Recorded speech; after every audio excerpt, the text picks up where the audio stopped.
William the Conqueror.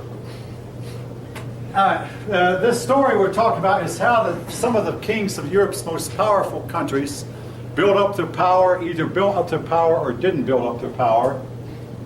Of all the countries in Europe, the one that wound up at the beginning having the most powerful king was the King of England.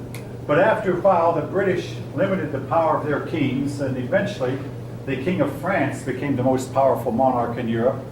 But for a long time, though, France had very, very weak kings. But these kings worked to build up their power. In the case of England, that's a story I'm about to unfold. All right, we'll start with William the Conqueror. Believe me, William the Conqueror was far from the first king of England. Far from it. Nevertheless, he is important because he organized the country, built it up, and made it stronger. And he gave England a strong monarchy.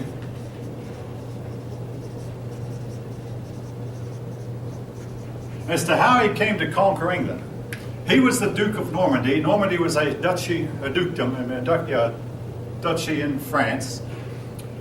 He was playmates with a former king, and when they were playing together, the former king promised, "When I die, I'll leave the throne to you." Well, the king died, and a man, William was in France, but a man in England who had no blue blood in his veins. In other words, he was not in any way descended from royalty, took over the throne.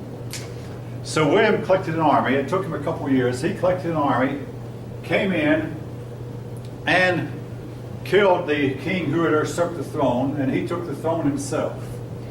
William did have some blue blood in his veins, having had a little bit of royalty in him. So he conquered, developed a strong monarchy, set up a tax that, in other words, somehow or another money was finding its way back into Europe, along with iron and other natural resources. Most likely the gold and the iron also was coming from Africa and slowly finding its way back to Europe, and Europe was to gradually build up a money economy. They were really to get a lot of gold when the Spanish went to the New World and found tons of gold, some of which has been sunk in some of the Spanish ships and is still at the bottom of the ocean. But Europe was to eventually get gold. Now, folk, I don't want to see anybody write this down. This is a personal, you might say personal story. One of the men who accompanied William was a man named Warnibald. When William won, he gave Warnibald a territory in Scotland near Glasgow. This man wound up marrying one of the local girls. The tribe he married into was a tribe named Cunningham. You might see why this is kind of a personal story. And his descendants, Warnibald, became the Earls of Cunningham County. And they were to become earls until 1802, when the last male heir died. And the earldom then became dormant. But Cunningham County is a county in Scotland. Do I think I'm descended from Warnibald? The odds are fairly likely, because my great-great-grandfather came from Paisley, right here near Glasgow, in 1845.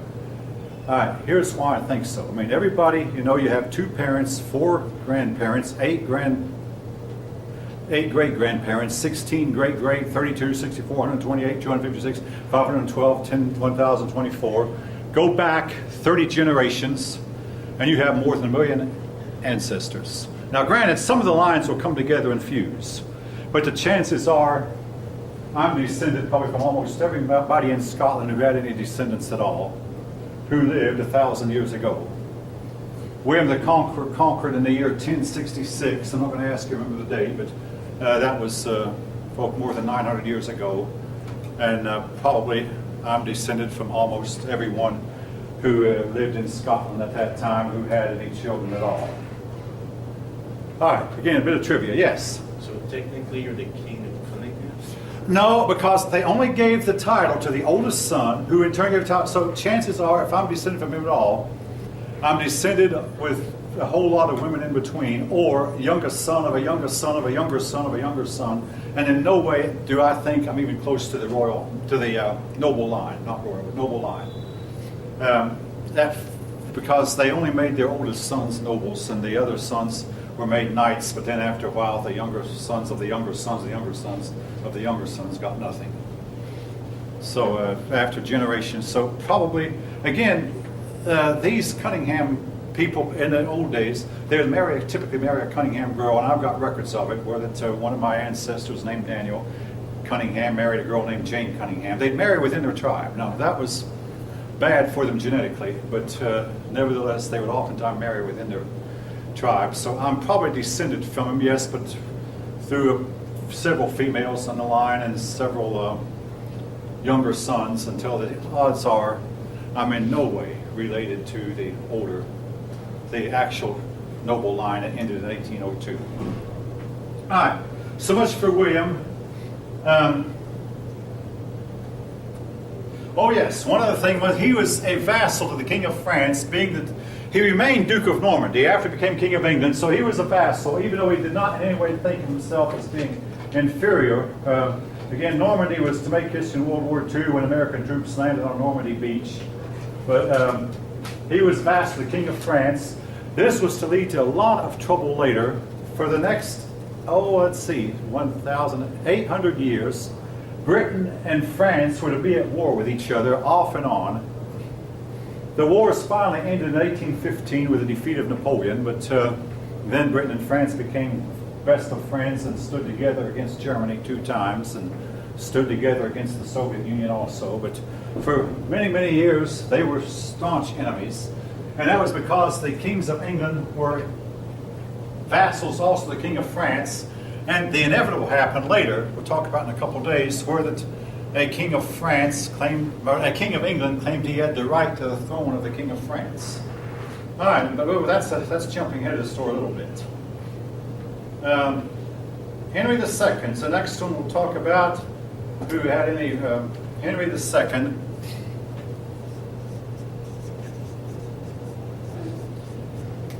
Henry II strengthened the power of the courts. Now before his time, each local county had its own law and its own courts. Well, Henry said, no, we need throughout all of England a common law. Now, common law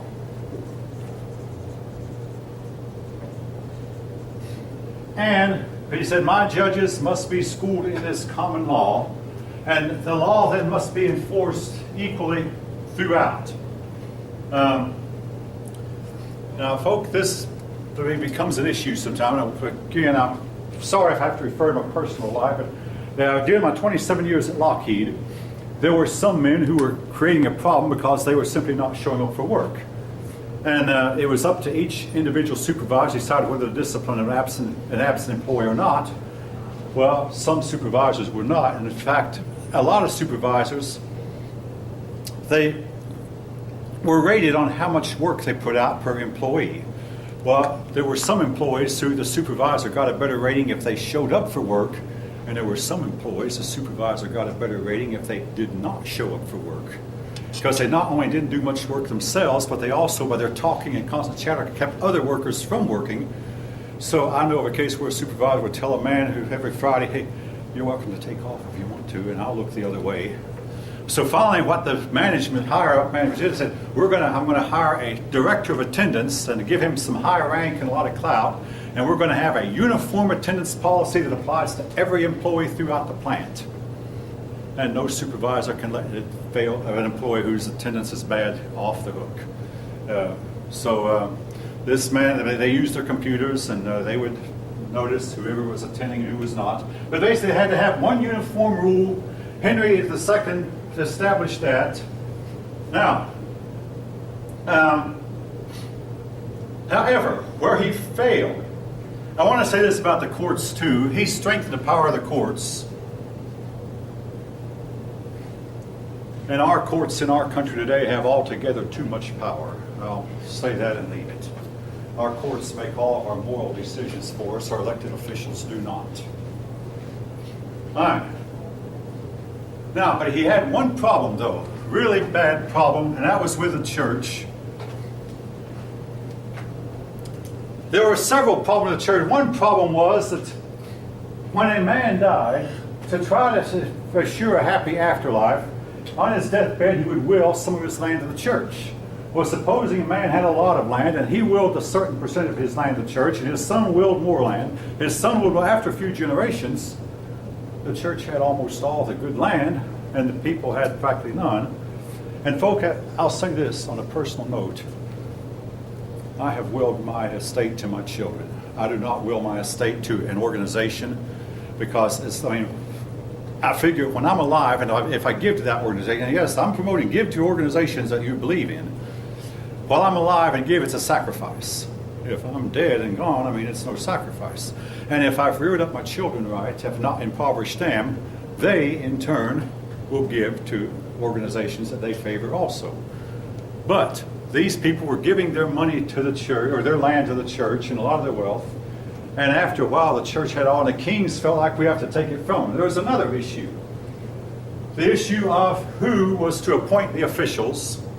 And Henry had to deal with this. But another issue was the issue of when a church official was accused of a crime, who tried him? Did the church try him, or was he tried by secular government? Now today we believe if a church man offends, he should be tried in a secular court. But in those days, the church tried to argue, no, a man should be tried, a church man should be tried in a church court. Henry disagreed. But Henry, like so many other kings of Europe at this time, lost his fight with the church on account of a man named Thomas Becket.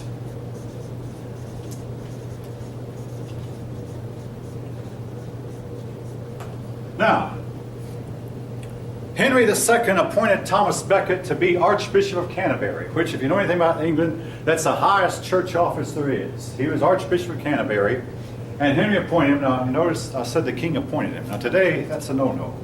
But in those days, Henry reasoned that Thomas Becket, he was a member of the church, but basically Thomas Becket was a worldly-minded man, and not all that churchy, and wouldn't be that much interest in church affairs. And Henry believed that once he had Becket in office, he'd get his way. Now, a lot of presidents have appointed Supreme Court justices or other court judges, and once they get them in office, they found out, hey, these judges have a mind of their own and can do what they will. Becket was that way. When Becket was appointed as a church official to the highest church in the land, he became what the king had made him. He became a churchman. He not only dressed like a churchman, but he talked like one, and worst of all, he thought like one. He took the church's side on every issue, and even the Pope once wrote him a letter, Pope Innocent III. Mr. Becket, will you please calm down, just to be a little bit less zealous, because after all, I really don't want a conflict with the King of England. Becket didn't listen.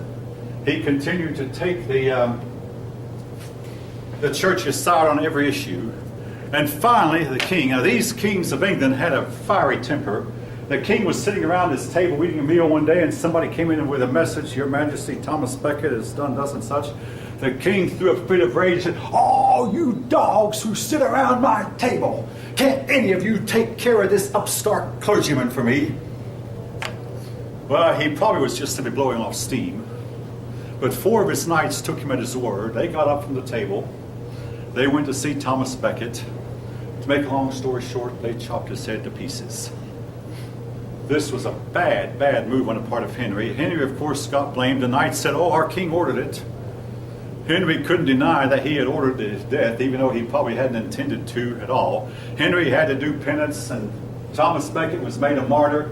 And if you visit England today, visit England's top church, to find that there's a statue of Thomas Becket right in the churchyard. Has been there for centuries.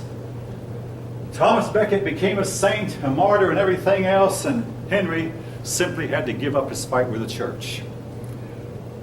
So initially, again, through one way or another, the church won these fights initially. Well,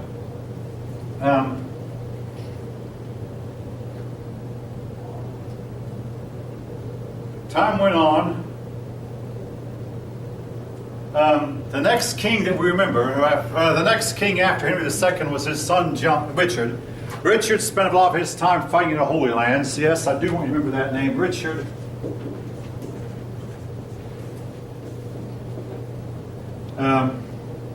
Richard started out on a crusade along with France's King Philip Augustus and the King Frederick Barbarossa, both of which I'll talk about in a few minutes. But Philip Augustus turned back, Frederick Barbarossa was drowned, and Richard had to face Saladin alone. And I think if you remember the story, Saladin won and Richard had to go home in defeat.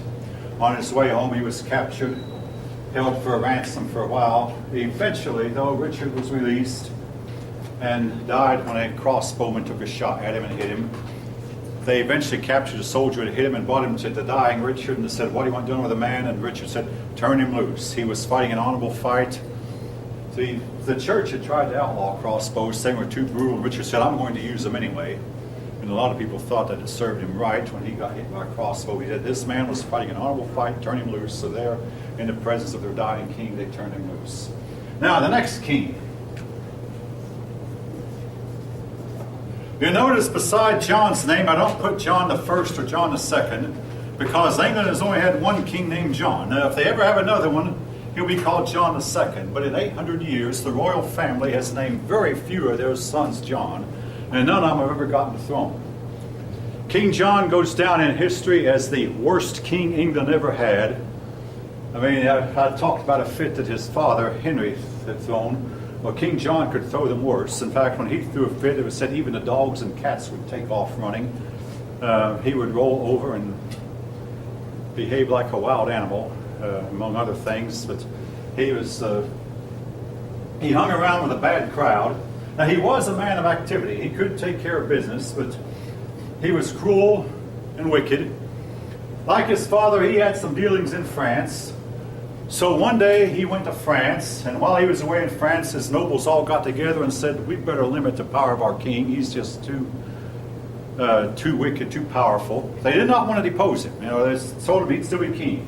When John came back, the nobles all got together as one and said, "Here's a charter we want you to sign." This charter is called the Magna Carta.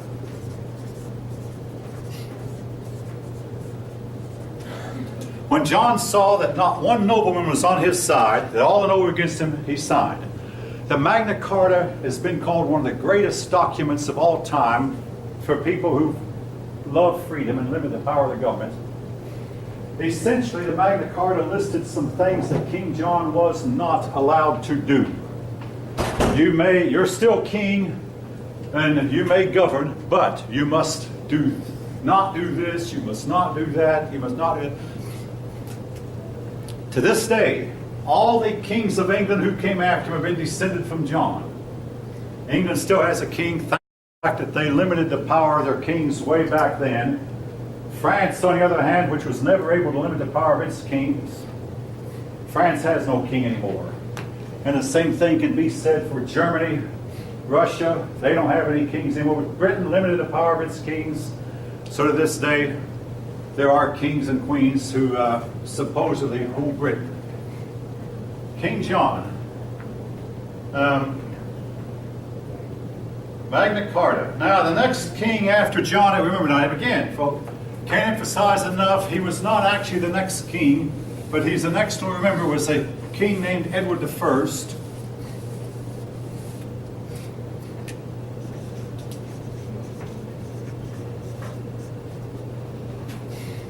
Edward I, you remember, among other things, for convening the first parliament. Edward needed money, and he realized if I just simply impose a tax, the nobles won't pay it. But if I can collect all the nobility together in one place, under one roof, and tell them why I need this tax, maybe they'll approve it, and then all the nobility will pay it. Even the ones that don't approve it will know that the majority do. So he convened a parliament mainly for the purpose of taxation. And the principle, folk, of taxation through representation was established. And if any of you know anything about American history, that was one of the main reasons the United States went to war with Britain in the 1700s, because the principle of taxation through representation had been established in England for 500 years. Again, our American ancestors, those of you who are Americans, that is, were simply telling King George III, obey laws that were imposed on your ancestors for 500 years. Don't make up your own law. But anyway, he convened the first parliament, and the parliament became so strong within one generation that when Edward was followed by his son, who was unworthy, that Parliament forced that king out of office. Edward II was turned out of office by an act of Parliament. There have been 4 kings since then that have been turned out of office by Parliament. Edward II was the first. The other one was Charles I, who had his head chopped off. The other one was James II, who was deposed. Don't write these down. But the last one occurred in 1936, when King Edward VIII wanted to marry a woman who the church would not allow him to marry. He married her anyway, and Parliament said you cannot be king. Anyway, 4 times Parliament stepped in and told a king that they may not rule. Eventually, Parliament was to take over and become the governing body. And I mentioned how that Edward only called the nobles together. Today, there's still a House of Lords in Parliament, but the House of Lords has no authority, and they do absolutely nothing. All the power is in the hands of the House of Commons. In the case of France, I've taught how they start with the Merovingian dynasty. Then they went from there to the Carolingian. These dynasties inbred. That means the kings married their cousins, and after a while, the kings became mentally incapable. But then, finally, when the last Carolingian was found to be incompetent, they placed him in a monastery, and they brought in a new dynasty called the Capetian, named after its founder, Hugh Capet. Now, something you have to understand, folk, about the upper classes that are still true to this day. They never take a member into the upper classes unless your father was very, very powerful. So when you have a king whose father was not a king, he does not get the respect that kings do whose father has been a king. In the case of Hugh Capet, he got very little respect. And in his case, for the first 6 kings after him got very little respect. What France told the people was, when Hugh Capet dies, we'll get together and elect another king. We won't have a hereditary nobility. Well, Hugh Capet got around that, but before he died, he crowned his son. The next king crowned his son before he died. It was done in the Bible when David crowned Solomon while David was still alive, crowned his son. So these kings would crown their sons while they were still alive, to make sure their sons got the throne and get the nobility to come and swear loyalty to their son. And they had established that they were the ruling family. Now, after a while, some of the kings began to assert themselves. For instance, lawlessness became abundant with a weak king, and some of the nobles got really out of hand. So one of the kings decided to pick on a very, very bad nobleman and brought down his castles and destroyed him. The rest of the nobility sat back and did nothing. Then he picked out another nobleman who was even just a little bit less wicked than the first one. And again, the rest of the nobility destroyed nothing. But the nobles took notice, hey, there is a powerful king in Paris. We'd better kind of watch our steps and, you might say, behave ourselves. So they gradually built up the power through marriage alliances. I talk about how Louis VII married Eleanor to try to build up his. Through marriage alliances, through outright wars and conquest, they built up the power. The first king that we'll talk about who was important, and folk, I do want you to remember these names I'm writing down, was King Philip Augustus.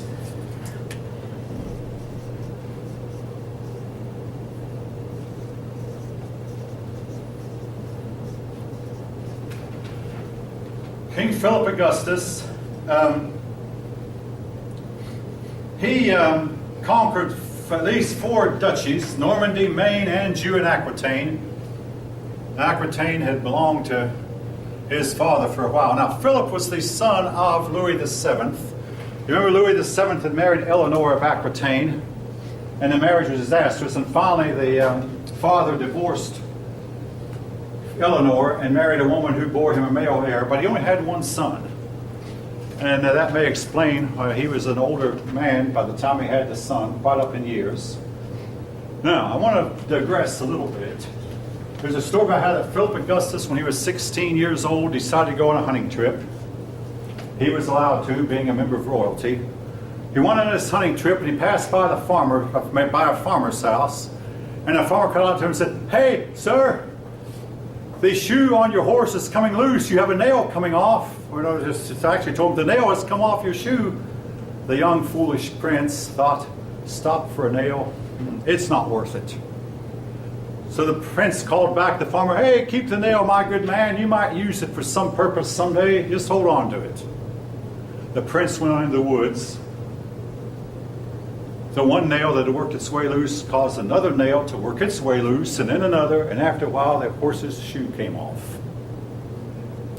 The young prince could no longer ride the horse, and the horse could only hobble very slowly and painfully, limping. And if you don't know anything about horses, when the horse starts limping, he probably is on his quote-unquote last legs. The prince was eventually able to work his way back to the farmer's house, but by this time he was very sick. Well, the farmer was able to use the nail that the prince had neglected, and with a few other nails get the shoe back on a horse, and then send word to government when he realized, hey, the crown prince is in my house. Send word to government, your majesty, the crown prince is here with me and he's very sick. When the king got the word that his son was very sick, he was just beside him. He was his only son. He was beside himself. He went to the bishops, the priests, and what should I do? The bishop said, go and visit the tomb of Thomas Becket, and we believe that that will help make your son well. The king forgot about that he had a quarrel with Henry, who had married his first wife. He was eager to go to the tomb of Thomas Becket on the pilgrimage. He did meet with Henry, King Henry, and they had a chit-chat, but the king of France was in no mood to fight. Make a long story short, the young prince recovered. As for the farmer, he was given a title of nobility and exempted from taxes as a reward for having kept the prince. It led to the saying, because of the nail, the shoe was lost. Because of the shoe, the horse was lost. Because of the horse, the prince was lost. There came another saying out of this story. Save a nail, bad or worse, someday it may fill your purse. And every time I'm at home working around, I see an old rusty nail and decide where to throw it out. And most of the time I do, folk. But I still remember that saying, save a nail, bad or worse. I've spent many a time trying to straighten out a crooked nail. I want to tell you, some of you don't know this already. You try to pound in a nail that's already bent, it's more than likely going to bend if you try to pound it in again. Most of the time, once they're bent, they never have the strength they had before. Because once bent, it's weakened. That's basic fundamental metallurgy, folk. Anyway, thought I'd run that by you. Philip, though, went on. In a short time after he recovered from his illness, his father had him crowned king. Might have been a big mistake, because immediately after his father had him crowned king, his father's health went down rapidly, and in a few months' time he was dead.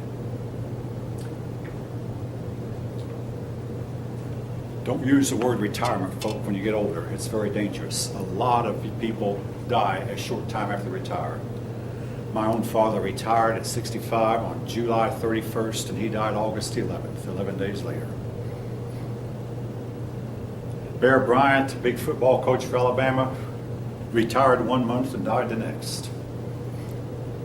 Yeah, I'm retired from Lockheed, but I've only changed careers. I have not quit working. When I quit work, I'd rather have a hobby or something to do.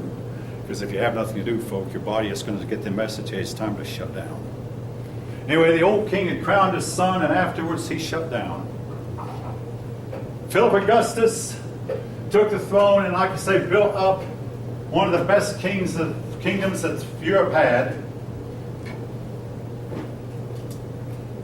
He went on a crusade, but quickly abandoned the crusade and made himself very unpopular with Richard. All right, the next one, remember, was Philip the Fair. Now, when I say the fair, I don't mean Philip the Just. He's simply, the French call him Philip le Beau, or Philip the Beau, or Philip the Handsome. Philip the Fair. He is remembered, among other things, for calling the Estates General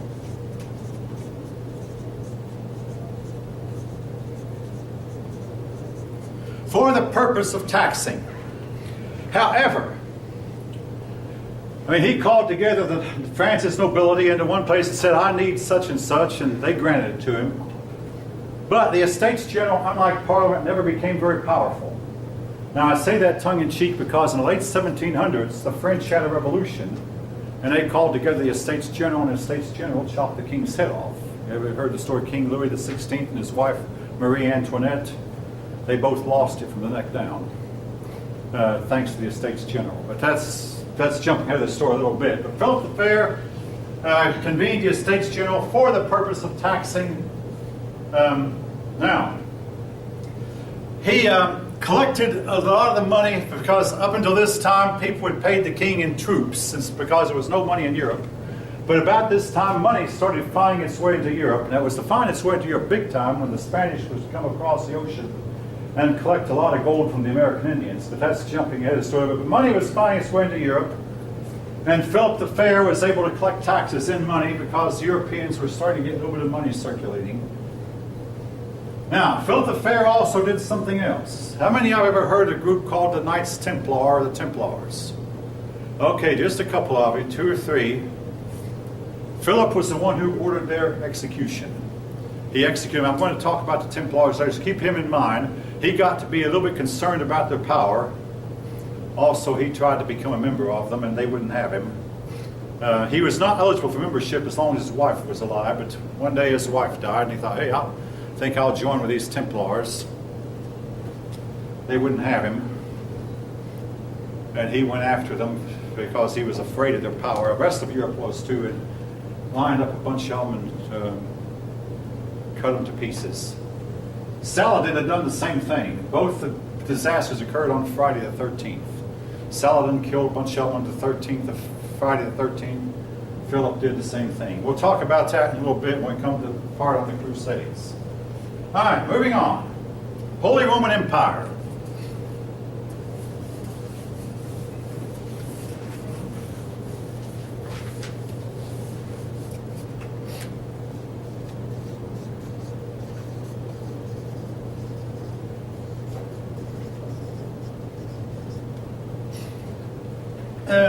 It was neither holy, nor was it Roman, nor was it empire. The Holy Roman Empire basically covered this territory here, and, well, actually, no, over here, not Poland, but this territory here, and they eventually tried to interfere in the affairs of Italy. In fact, they never could make up their mind whether they were ruling over Italy or over what is today called Germany. But the result was that both Italy and Germany was to remain divided until 1870. The first one of any importance was Otto. Otto said, I'm a successor of Charlemagne, because Charlemagne was the first person crowned emperor, the first European crowned emperor of the Romans. I'll put it that way. The first non-Roman who was crowned Roman emperor.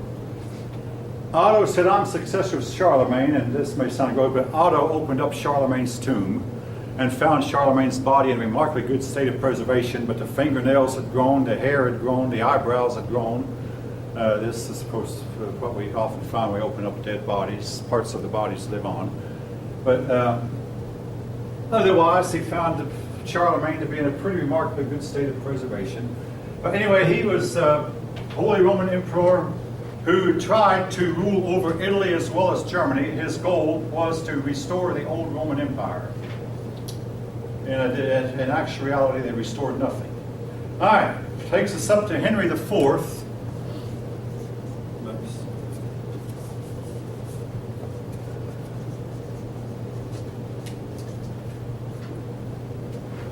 Henry IV.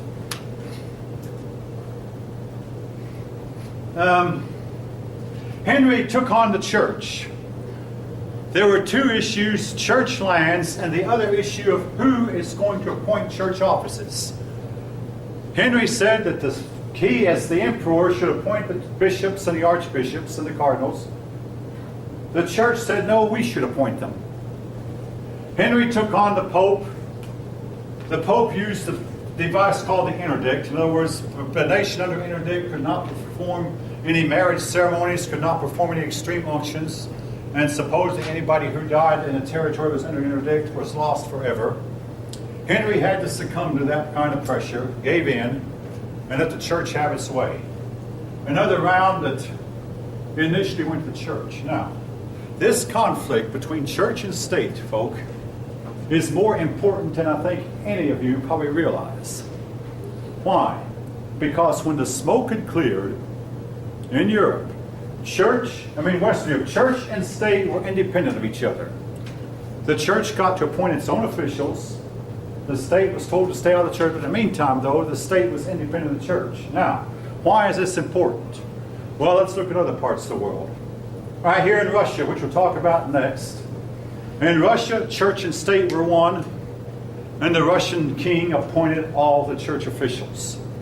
The folk, that got so bad in 1917, when the last Tsar was deposed, Lenin actually appointed the Patriarch of Moscow. If you can imagine a man like Lenin appointing a church official, and Stalin followed suit. And during the 70 years that the communists were in control of the Soviet Union, the church in Russia never made one word of protest against any action by the communist government.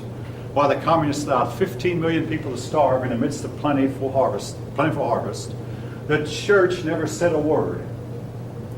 In the Muslim world, church and state were one, or we might say mosque and state were one. No separation. In Western Europe, there was a separation. The church remained independent, free to speak out. When a state official became corrupt, the church spoke up against it. If a church official became corrupt, the state moved in. So again, it was Western Europe that wound up advancing more than the other parts of the world, and part of it was because eventually church and state became independent of each other, became separate. But it was a long, slow battle. The pendulum at times would swing toward the church, and at times would swing back toward the state, back and forth. Eventually, they worked out a deal to where church and state were two separate entities. Very important, more so than you realize. Frederick, actually after Henry there was Frederick.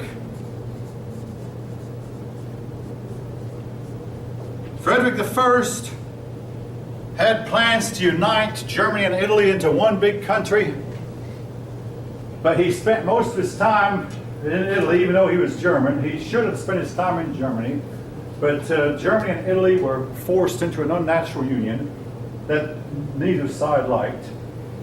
The Italian people resisted and resented him.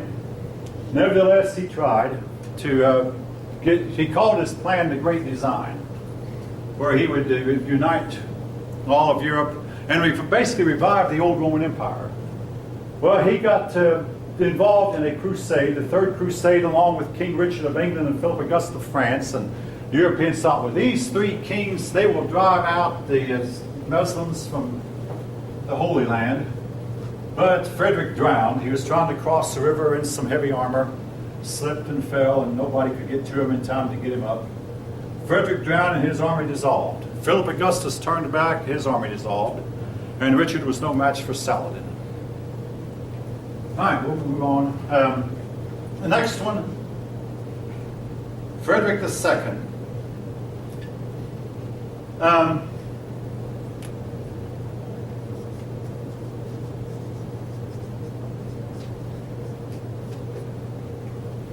Frederick II has been called a brilliant failure. He was perhaps one of the most brilliant men of his day. And by today's standards, we might call him a liberal. He was a man in some ways ahead of his time. As in typical liberal fashion, he said the way to placate the Muslims is to make peace with them. So he sent an ambassador to the Holy Land, and he bought the Holy Land from the Muslims. And for 10 years, the Holy Land was in the hands of Christian Europe once again. The Pope didn't like the idea. They said, no, we've got to drive them out. Frederick said, no, we must make peace with them.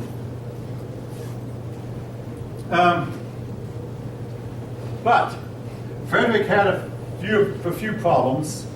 He's famous for an experiment he tried, folk, and don't any of you ever try this. He wanted to figure out what language would young people, would babies speak if they had to invent their own language. He was trying to figure out what was the original language of mankind. So he got a bunch of orphan babies, about 50 of them, in a nursery, and told the nurses, don't ever talk to them. Now this experiment has been repeated several times over, unknown to other persons who have done it. The results have always been the same. All of the babies who are not talked to will die. Don't ask me why that is. I don't know if anybody knows, except that probably these babies, when they're born, they understand more than we think they do. Maybe they'd been hearing sounds before they were born and caught on to sound as the way that humans are supposed to communicate. Yes, when I had my 3 children, I was really careful to talk to them from the moment I saw them, and as much as they'd let me ever since. As far as what language did man invent, folk, my own personal take on it is mankind did not invent language. Language is a legacy. The original man was made able to talk. And from that point on, parents have taught their children to talk their own language. But language was a legacy in my way of thinking, and we can't invent it if we're not taught it. Now, there have been cases now of young persons who have been reared up by wolves, at least 50-some documented cases of it, and that does work. At least the wolves try to communicate with the babies in some way. But babies who are not talked to when they're around humans invariably die, probably from loneliness or whatever problem they have. Anyway, Frederick also had another issue, another problem. He had the attitude, I'm going to do what I want to do, when I want to do, and nobody's going to tell me otherwise.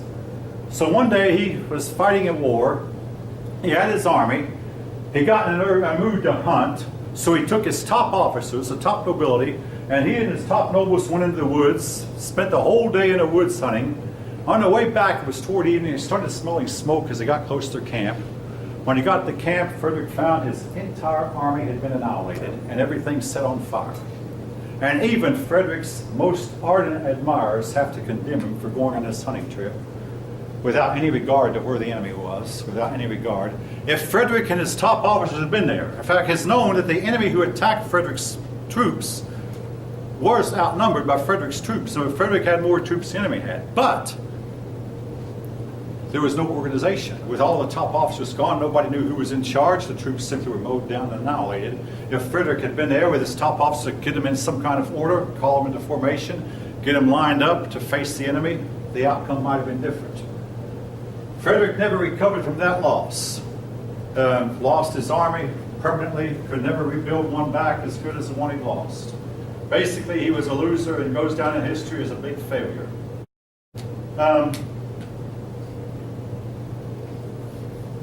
Germany and Italy were never able to unite during the Middle Ages, and either one of them were never able to unite until the year 1870. Germany became a land of about anywhere from 100 to 200 independent countries, mostly small duchies and small principalities.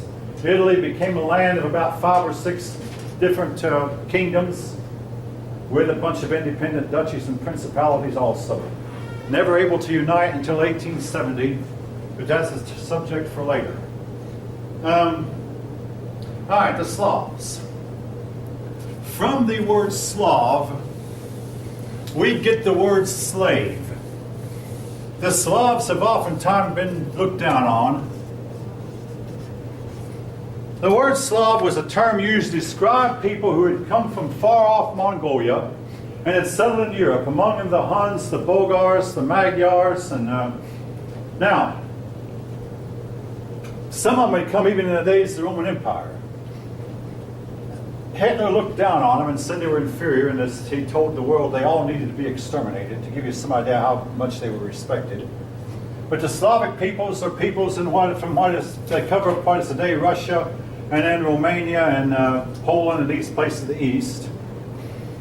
Eventually, the Slavs were converted to Christianity, but by this time Christianity had split to where the Slavs living in here, Yugoslavia, see Czechoslovakia, you see the word Slav in Czechoslovakia, Yugoslavia, see the word Slav again in Yugoslavia. The Slavs who lived here converted to Eastern Orthodox Christianity, and the Slavs who lived up here converted to Roman Catholicism. Now that's going to become very important because one of the reasons World War I broke out was Austria decided to oppress an Eastern Orthodox group living here, the Serbs, and Russia says, no, you don't, and Russia moved its army against Austria and all of Europe exploded into war. But these people were Eastern Orthodox Catholic, these people were Eastern Orthodox Catholic, and these were Eastern Orthodox Catholic, these were Roman Catholic. Now I'll get into later why the church split and what the issues were. But among the Slavic peoples, the main ones we'll talk about are the people who the other people called Rus, the Northmen called Rus, from which we get the name Russia. R-U-S, under the name Russia. The Vikings came down and settled in this region, and again, these Vikings were called Rus. And eventually, some of them settled in Kiev, and Kiev became the capital of Russia for many centuries. Now, Russia was to become Eastern Orthodox Catholic as a result of a decision made by one of its earlier kings in Kiev named Vladimir.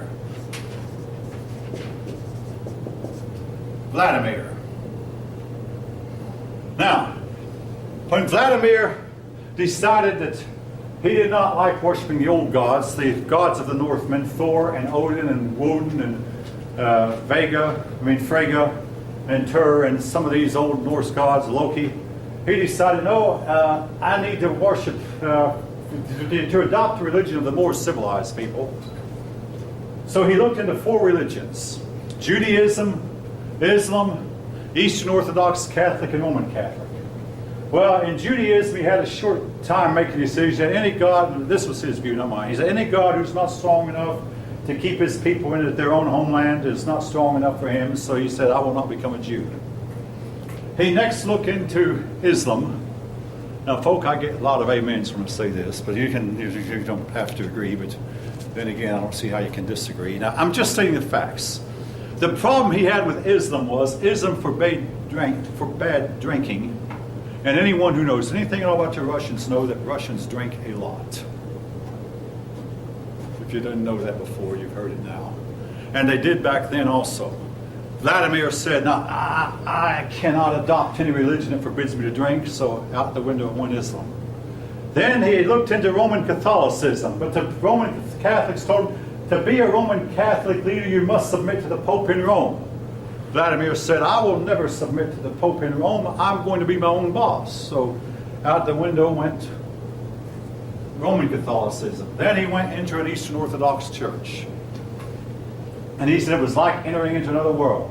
The Eastern Orthodox church he entered had a lot of stained glass windows with Bible stories on all the stained glass. Then he said the choir sounded so heavenly, it was like he'd entered into another world. The sun shining through the stained glass with heavenly music. He became very highly enamored with this and Russian. He converted to Eastern Orthodox Christianity, and Russia converted to Orthodox Christianity also.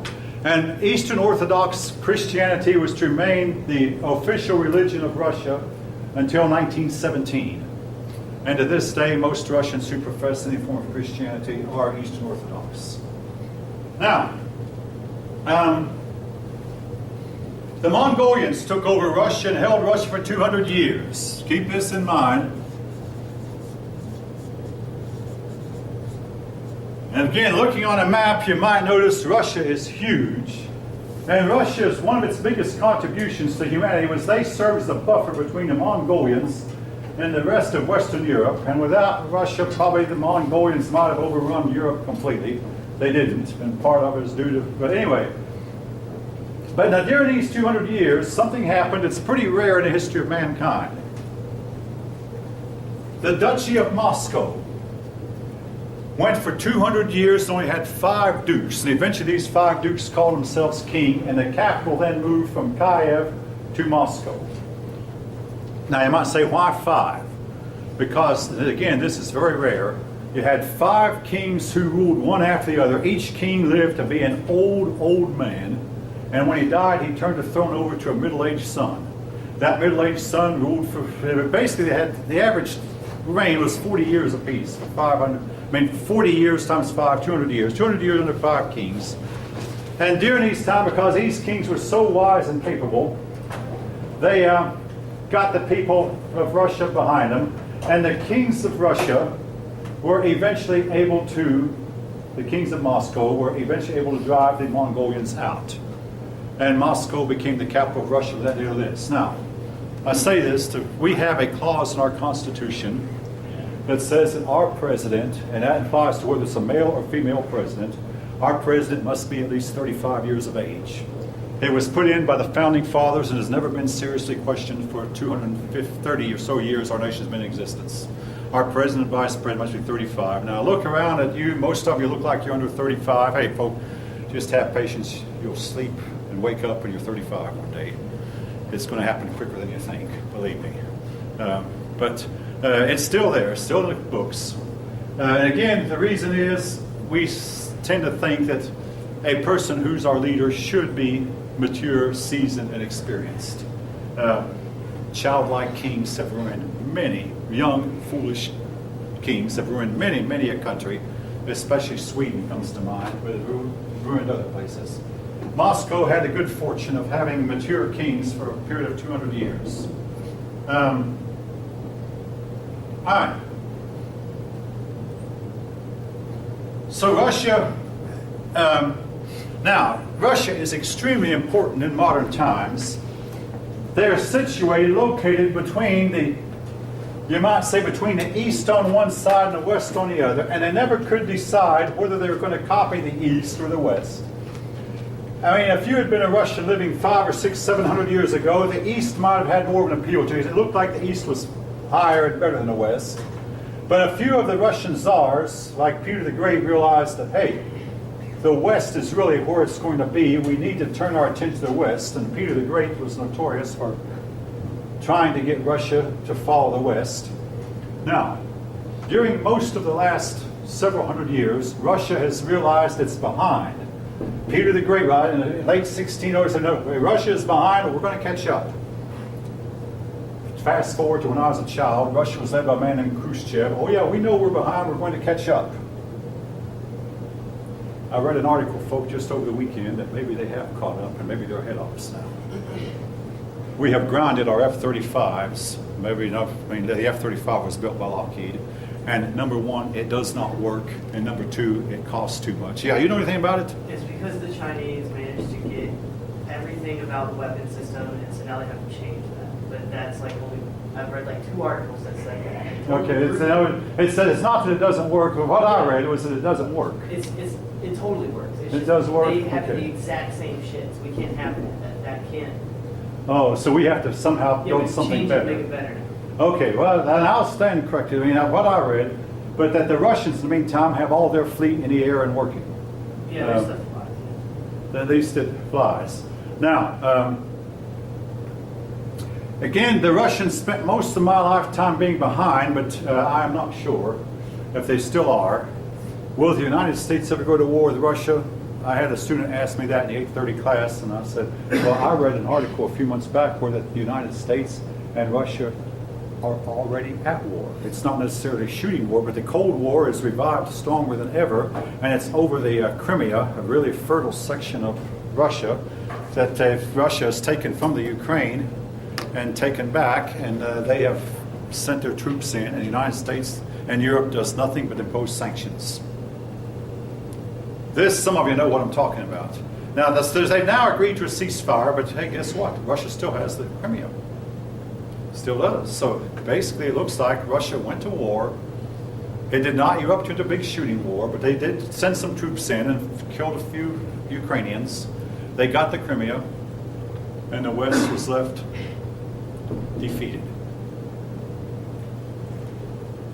If you want to argue, I mean, yes, you can. I'll listen to you. All right. Anyway, no, folk, during most of my lifetime, Russia lagged behind. I'm not sure that Russia is behind anymore. All right. I say that because what Russia did 500 and 600, 700, 800 years ago is, in fact, important to us now. And will be for some time to come. All right. Moving on real quickly, then I'm going to have to close.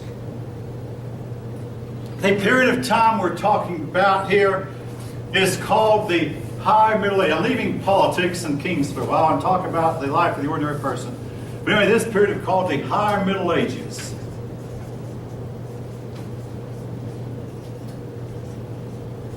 In a 300-year period between 1000 and 1300, Europe's population doubled.